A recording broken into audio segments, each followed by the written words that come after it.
noise. Hey guys, happy Thursday, April 12th again. I'm here. John Hollaway is my guest. This is John Hollaway, by the way. Thank you guys for participating in the earlier show with Edgar. He was awesome. John and I have been having the best conversation. I don't know how he's putting up with me right now. It's good. It's been crazy. So welcome to the show, my friends. So let us know you guys can hear us or see us. That's always my biggest thing. Hey, Maxine's on. Maxine and I are going to do a special show, which we're going to announce pretty soon. Scott Hart. So you see, that's where the thumbs up go. And so that means people can hear us and see us. And that's really the most important thing. I did a show once where it was 30 minutes in, and I couldn't figure out why nobody was commenting because they couldn't hear me, and it never went live. So I'll never make that mistake again. So welcome, John. Thanks. Is my hair okay? Your hair is good. Your beard. You could have done the little I'm going to try to figure out how to do that mustache thing that Edgar did earlier. And Edgar's on. Hey, Edgar, we're talking about you. Like I told him his picture there, look, it's very Dali-esque. Yes. Like he's got that Dali-looking thing. Hey, Rebecca, how are you? Loud and clear. Good. Rebecca. I love this new iPhone because the other one I used to have to mic myself and sometimes mic the guest. Your hair looks great, John Holloway. Now we're talking. Thanks, Becca. So we decided when I got the new phone, why do I need that? Because the sound is so beautiful and the microphone picks up. All right, so we were introduced because Edgar, your friend is also my friend, Ray Lloyd, right? Correct, yeah. Hey, Jessica. And so he was on the show, did a phenomenal job. If you don't know Ray Lloyd, Glacier is his... it's his wrestling WCW, moniker. yeah. WCW. Yeah. And he did a phenomenal job on the show. So Yvonne and I have been talking for a while trying to get you on the show. And, you know, sometimes you don't want to take that career risk and come on the TED show, right? Because you're doing so well and you're not sure what's happening. So you don't want to dumb it down and have to put that on your resume. It's a great show. Anyway, so thanks Glad for coming, to be buddy. Yeah, I appreciate it. All right, so give them a history on you. They got your bio, which is fascinating. You've done a lot of things. But give them kind of your summation of the history. My summation? It's kind of one of those things where you always talk about when you're a kid what you want to be when you grow up. Some people talk about being doctors and veterinarians or whatever. I never was really interested in that. I look back now, and I was one that when I was younger, we had a video camera, and I'd run around and video stuff and make funny jokes about whatever I was videoing and things like that. But even a friend of mine, he's probably even listening here, Scott Britton, we used to have this grill in the backyard. It was like a drum or whatever, and we would sit and act like we were doing a television show, just like Ted and I are doing right now. Nice. You called it a television show. Yeah. I appreciate that so much. Thank you for that compliment. But that was kind of like the start of it. But I never really wanted to be on camera. A lot of people said, you should be an actor when I was a kid. I said, I was better looking then, I think. Curly hair, blue eyes. Oh, you're still good looking. You got the whole bald blue eye thing going. But it, you know, it was one of those things that later in life I'd worked in the corporate world, and I think what did you do in corporate world? I worked in for Berkshire Hathaway was my last one before going back to doing this. I actually was a consultant. I would go around and do the commercial buildings and look at their roofs, the flat roofs, and do reports on that, and I would sell roofing. How does a creative person like you do roofing? Like, how does that even work? Obviously you weren't fulfilled. Well, you know, I grew up in a blue collar family. My dad is a brick and block mason. He's very good at it. He had some of the biggest celebrities that he worked doing brick and block work on their house here in Orlando years ago. I worked with him all the time in the summers, so I kind of had a knack and understood construction.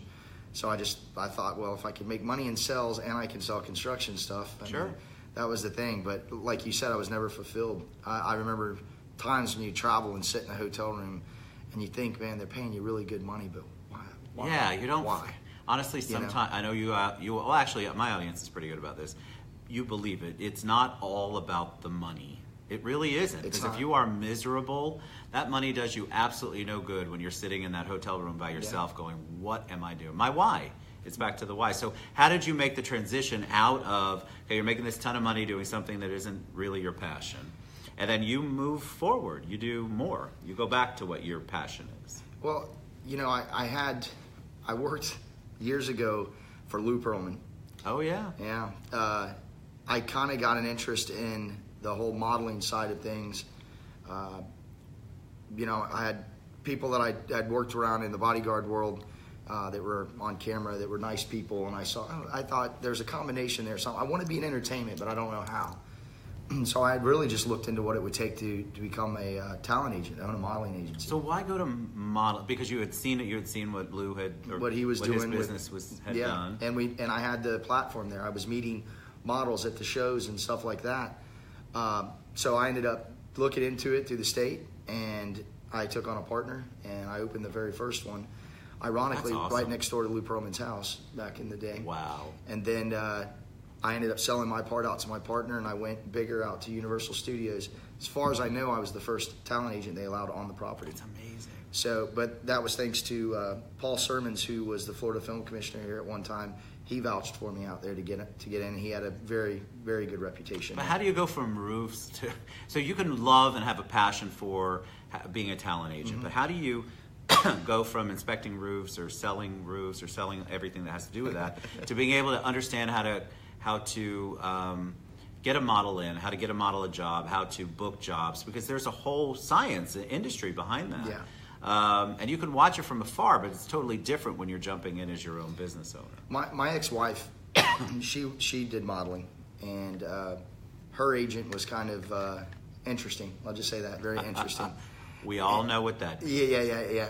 So I just felt, I guess, I could do it better, and I'm one of those people that I just take a leap of faith, man. I try everything, and as I say, the biggest successes come out of failure. Absolutely. So I failed a few times. There's nothing wrong with failing. You learn from it. But did you hear what he said, guys? That's true. People are so afraid to fail. Like, once you fail once, it's over. It's not over. No. It's not over. No, and I can tell you, once we got this agency going, what the modeling agency has allowed me to pursue my dream in being a film and television producer. And my business partner, Brant, and I have had a long friendship, 18, 19 years now. Wow. And he's a great person to be in partner with, because he complements what we kind of have, that yin and yang thing going. Which is important in any kind of partnership. It right? is. And if you're both yin, then the yang is missing. Well, he's the finance type of it, man. I understand finance a great deal, but he's tight, man. I mean, you can't squeeze in. He meant that nicely. Yeah, he'll negotiate and negotiate. I love it. But for me, we did our first television show in LA. We found a pilot, and ironically, it was on social media. This group out of LA had posted a video called "Things Promo Models Say," and we were laughing because we hear it. We built this, and Paradym Group is our company. Yes. We started that here in Central Florida with just about 100 talent in Central Florida, and over 3.5 years, we built it to almost 15,000 talent across the country. Wow. The modeling industry has an interesting reputation, right? So that has to be a little bit of a challenge, because most people don't know how to maneuver through the legitimacy of a modeling agency or a modeling booking company. How do you set yourself up for that so people know it's legit? Not that you're not legit, but you know what I mean? Like, people, you'll see the ads on Craigslist, right? Yeah. So you have to be careful. You really do have to vet them out. But how do they know? Like, they can go to your website. You obviously have developed an amazing reputation. Yeah. But I think a lot of people go to the wrong people. They do, and one of the telltale signs that you're dealing with the wrong people is talent agents, specifically in Florida, are not supposed to take money from you for your services. So one thing would be, an example is, you shouldn't have to pay to be on a website, their website that they're making money off of you with. You shouldn't have to pay for picture packages. You should be able to use your photographer if you want. We can give recommendations. Wow. And we will do that. The only way that a real agency makes money is off of your bookings, and they usually have a fee of 20%. If you're doing a SAG, Screen Actors Guild, or you're doing a commercial or something like that, theirs is 10%. But usually those jobs pay a little more. Sure. So it kind of comes out in the wash. But to be legit, I would tell you a flag would go up if somebody goes, "Oh, I'm going to get your kid in here, and we're going to get him in these classes, and it's going to cost this amount of money." Right. And they sell you on that dream. That's not legit. That's not legit. So there's a lot of people out there that I think are going to agencies that are not, it's called an agency, right? Yes. Modeling agency. Yeah. So agencies that are not a talent agency, that are not legit people. So really check that out. And and we'll move on because I really want to hear the story of film and TV because I'm fascinated by that. But I serve on the board for several organizations that have dealt with stuff like Backpage, and so trafficking and things like that. So just be super careful. So with Paradym Group, you've got legitimacy here, and so I want you to focus on that. Because I will have people go, do you know somebody who books models? Do you know somebody who books entertainment? Yeah. And you definitely don't want to go to the back page of Craigslist if you can help it. You want to. That's scary. It's a scary place to be. So do your research. Be incredibly careful, especially when you're. They take advantage of younger, naive model wannabes a lot. So. And if there's anybody that wants to get into being a talent agent, there's enough. As I said earlier, there's enough sand in the box. We can all build our own castles. You hear him? There's enough sand in the box. We can all build our own castles. All right. So go ahead, Pete. But what I was going to say, one of the things that I would tell you that will really help your reputation is there's nothing better than for a talent to be paid really quickly after they're done with a job. And you don't see that with a lot of agencies. Some of them are 30, 90 days. Most of our clients pay the day that we start the event. So within a week, we usually have a payment to you. Back to legitimacy. Look, if they're trying to hold it out, or all the stuff he said. I mean, and we'll share the website too, the way that they can reach you later on. Sure. All right. So talk about film and TV, because you talked about a film in your bio specifically, or a couple of films.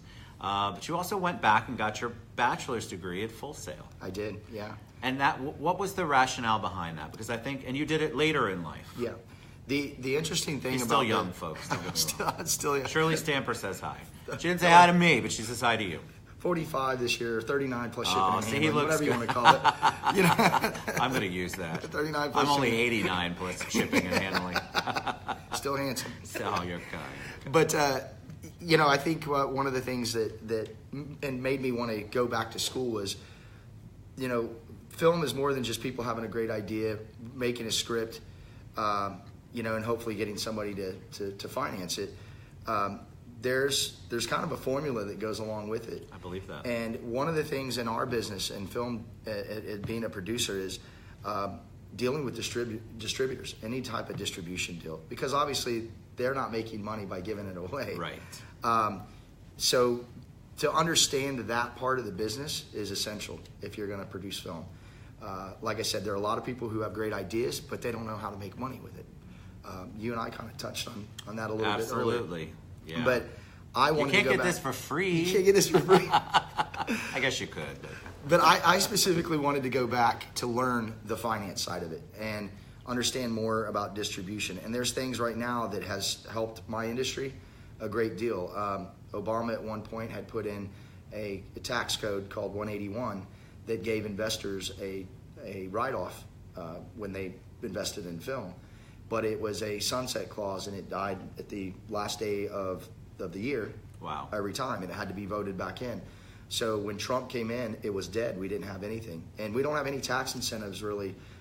Certain counties can do it, and cities in Florida, but there's no state tax incentive. There was just an article in the paper or somewhere recently about how Orlando, we aren't as good as we could be. We could be bringing much better. Films in and bringing production in, where actually people are filming scenes as if they're in Florida, outside of Florida, because Georgia. the tax breaks are not there, or the incentives are not there. See what happens in Georgia, you shoot there. There's a lot of things that look similar to Florida. Right. You shoot in Georgia, you get 30% tax credit when you're done filming. They basically audit your books. They look and see what you spent there, and then they give you 30% of that back. Wow. Right? Now, there's a federal tax code. Trump did pass and now it's not a sunset clause. I believe it's good for 6 years now. The investors, this is where it helps me, investors who invest in anything, film, television, or live performance, it could be a Broadway play, whatever. Very cool. Upon the release of that project, they can get 100% tax write-off. Wow. So, a great example would be you put $3 million into a film. Between now and the end of the year, it makes $1.5 million back. You're not whole yet. so you get to write the $1.5 million, and you can depreciate that. Wow. Yeah, so it's helped us on that, but then it goes a step further. Now there's 199A. 199A says that the investor doesn't have to pay taxes on the first 20% return on investment. Well, so there's a lot of advantage then to investing in film and so film and TV and live, right? There is, absolutely, yeah. All right, so talk to them about your experience, what you do as far as the film industry goes, TV. You put it in your bio, but give them an idea. I think it's really cool. I mean, we actually have a famous person on today. I'm feeling, I'm going to have to ask for an autograph on this napkin next to me in a minute. I'm blushing. No, in all honesty, it's fun. We were talking about, I do this because I enjoy it. It was nerve-wracking at times. I'm not going to say it's easy. If it was easy, everybody would do it. But I can say that what has helped me tremendously is I never meet a stranger. I network all the time. I say this when I go back to Full Sail and I speak out there at the school to the kids.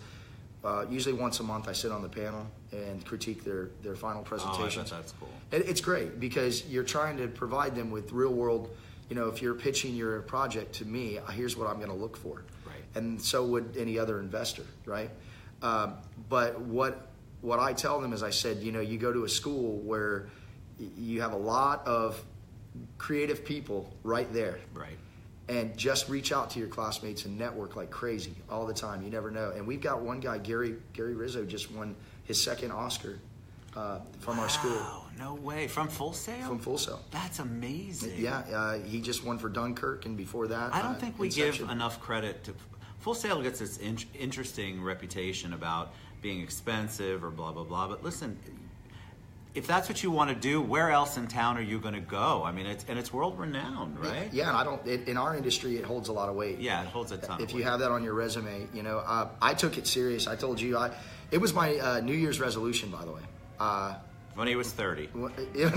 Jessica keeps saying hello. Jessica, we're not ignoring you. And Becca says, John's one of the most humble people I know. We love you guys. So proud of you.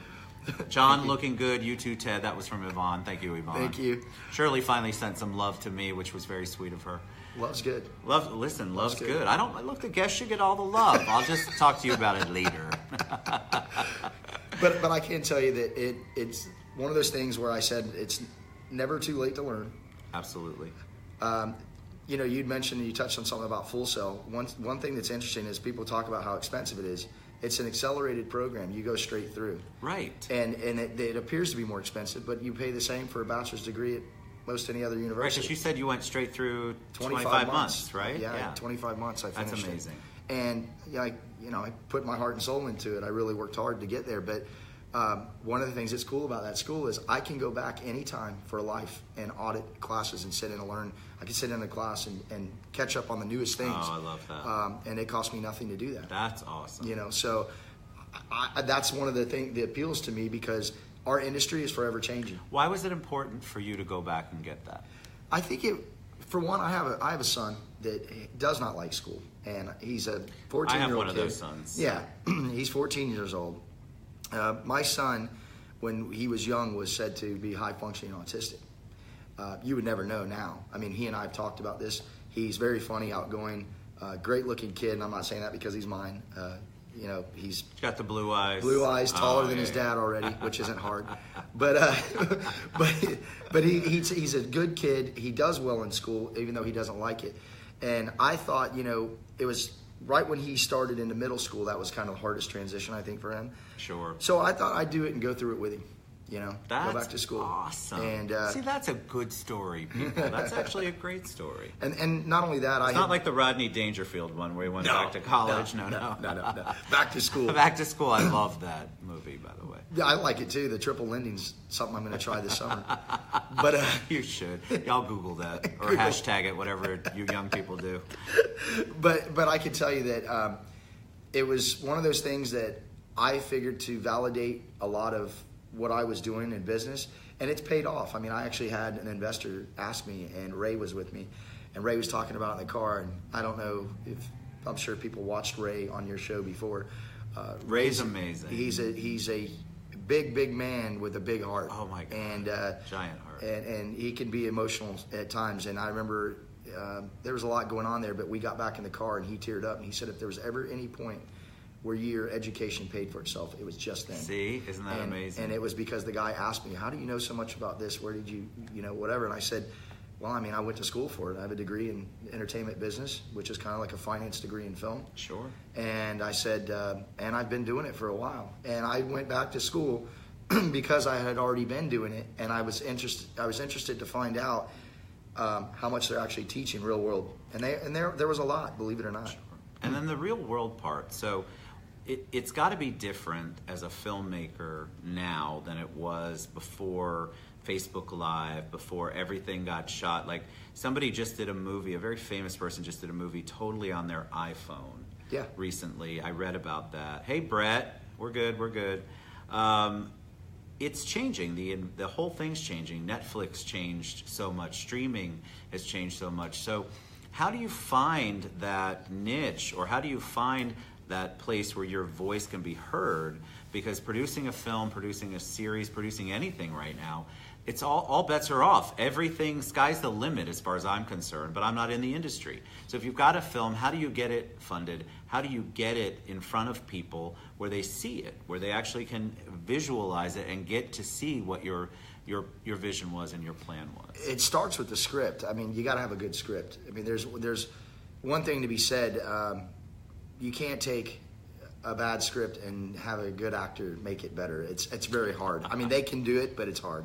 And a lot of times, great actors won't take those. So you got to have your script ironed out. And I don't know about you guys, but I watch TV now, and I cannot believe the content just seems to be the same all the time. They're same movies. It's so repetitive, yeah. Which is why people are running in droves away from your typical scripted series to the streaming series, to creativity. We want to be challenged, and part of the problem is we are so overloaded. There are so many options that you've only got a few minutes, if you're lucky, to capture somebody's attention. So when Netflix, for example, puts out all of these shows that you can watch, now they have so many that sometimes I have a hard time figuring out which one to invest in. And they might end it after a year. And Yvonne's got a question which I thought is good, and it goes back to what we were talking about. Ask John, since movie projects are speculative, what's the biggest challenge in asking for an investor for money? And does John ask, or do he has others do it for him? Which, believe it or not, Yvonne, we actually were having this conversation before we went live. No, it's me. And a lot of the, you have to be forthcoming when you're talking to an investor. You can never promise a return.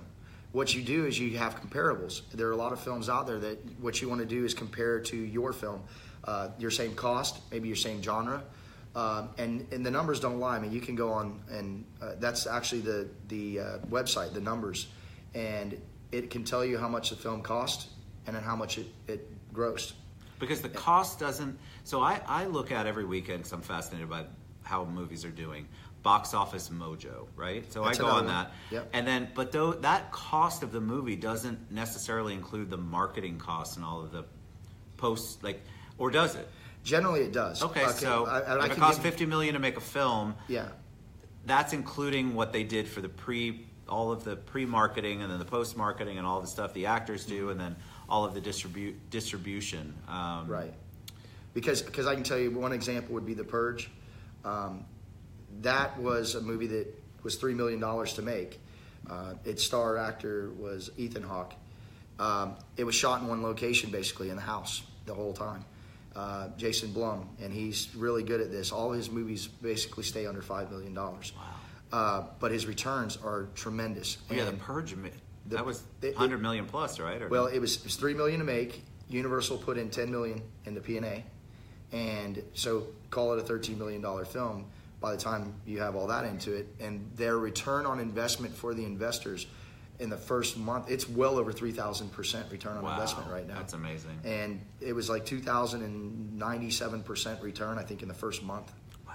Yeah, so if you were an investor, you're pretty happy on that. Well, that's kind of like that movie. I loved that movie, Get Out. Yeah. Right? So, original, because people want to be challenged. That's Jason Blum, too, that put that out. Oh, no. That's so Blum. It was so, I resisted. I'm like, okay, a horror movie that everybody's, what did they, I mean, they barely, it was millions, but it wasn't a ton. Yeah. And that return, but people want to be challenged. They want something different. Yeah. That's not just in film. I think that's in all business and how you're interacting with people. People get bored very easily, again, because we have so many choices. Well, the thing that I looked at about Jason Blum, one of the things I like is he's proven that you don't have to have big budgets to make great movies. And, you know, my film is on Netflix now. Yes, so talk about your film. We haven't done enough talking about you. Well, and I didn't want to avoid the question that she asked, but basically it is speculative in some right, but it's also you can use comparables. Yeah, you've got the and there's another thing that's interesting. If you have a named actor in your film, they have Q ratings, and there are studios or distribution sources that know what they're worth, what they bring in at the box office on average. They know every movie with, Ryan Reynolds brings in this much money. So you can also go and talk to your distributor about your script that you have. I'm going to Cannes in May. Nice. And I'm actually hopefully going to pitch a couple of projects. Did you hear how he pronounced that, by the way? It's true. Cannes? Yeah. No, I've had people go Canis. Cans and It's Cannes. really not yeah. cans. Yeah, but I'm doing that. But as far as my film, that was my first feature. And it was one of those things where I had several scripts I was reading through, and I found this one, and I thought this one seems more marketable. It could be like a franchise. It's about sleep paralysis and shadow people, and if you Google that, there's oh my God, I suffer from sleep paralysis. Do you? Yes. Well, as I say, if you Google it, there's a lot of people that talk about it. Diagnosable sleep paralysis. It's the scariest thing on the planet. And there's a good scientific explanation for it, but there is. But wait, it's not the spirits that are visiting me. That's a whole other movie. The demons. But I did that film. I looked through it and I said, I'm going to go to my investor. And he asked me, just pick one. And we started with that one. And we made that for well under $1 million. Wow. And it got worldwide distribution. It was in theaters overseas. It went to Canada. And then we did iTunes. It did very well on iTunes. And then it ended up on Netflix now. And we got a 2-year structured deal on Netflix. Wow. So... You're the real deal. But it can be done, though, is what I'm saying. It can definitely be done. It was an interesting thing. I don't care to tell you, but we would have had a much better deal probably in the beginning, but our film was tied up because of the investors. So I always say this, as much as the investors have to trust you, you got to make sure your money's coming from a good place. You have to vet people. This is back to, you have to vet him, you have to vet the modeling agency, the talent agency, you have to vet your investors. And that goes for any business. There's a lot of people out there that say they have a ton of money, and they don't. Trust me. It's a small town, so we know who has a ton of money and who doesn't. 40,000 a year millionaires? Yeah. Yes, the thousandaires we used to call them. Okay. Look, that's why I'm out on the street asking for money. I need my Citrus Club bill paid. All right, so we haven't even talked about Real Productions. I mean, we have, right? Yeah. I mean, we have, but I want to mention the name. It's always good to mention the name. Real Production. Yeah. Yeah. So we started that company when we did the first the TV pilot out in Vegas or out in LA. We kind of did it through Paradym Group at the time. It wasn't a big investment, but we had a great director. He did Miami Vice, Nash Bridges, nice. All that, and he was willing to come on for very little money. We had pretty good concept. It comes down to. They didn't go on. They didn't want to. There was an issue with the writers, and if everybody's not on the same page, there's no deal. It's over, right? There's no deal. Script is critical. It's very critical. And so Real Productions, where that came about was I said we need to keep it separate. I talked to my business partner. I said we need to start our own entity just to do the films. And then I created Production Source Partners, which is it works as a real estate trust, a REIT. To finance films. That's awesome. So the investors that are invested in it actually will be paid back, much like from dividends or K1 distribution. Plus, they get their. So people could actually invest. If you vetted them, they could invest in if they have a passion for, which a lot of people do. Mm-hmm. They have a passion for, but they don't know how to. They want to diversify. They could invest in films and TV and pilots and scripts and all of that stuff. Yeah, absolutely. That's interesting. The reason we did that was it mitigates risk more. You're basically taking a fund, and I'm just giving you an example. If it's a $10 million fund, that may be able to do 4 or 5 films, right, for that. Right. And if one is not great, but the next one's your rocket ship and it takes off, it covers everything. So it spreads the risk. It basically, like I said, it mitigates risk. The other thing is, too, they're involved in all the projects, not just one. Right. And they're shares. So you buy shares. So you don't have to be you paid back on what your investment is, right? So if you're not a guy that says, well, I can't put $2 million in, but I can put 100,000 or something like that, right. You can buy shares. So before because we're past time, but I was so enjoying this. So before we get into the parting words of wisdom, we're going to share all of John's information once we post the video. Anybody? Did you have a really challenging actor or actress ever in a film that you worked in, or has everybody been sweet and kind? And I don't want anybody to IMBD him and then look and see who he worked with. I can honestly say that the people that I've worked with on the actor side have been extremely great. Don't you think that's, Yeah. I'll say it. I think it's because of what you put out there. So you attract that. Well, it's interesting.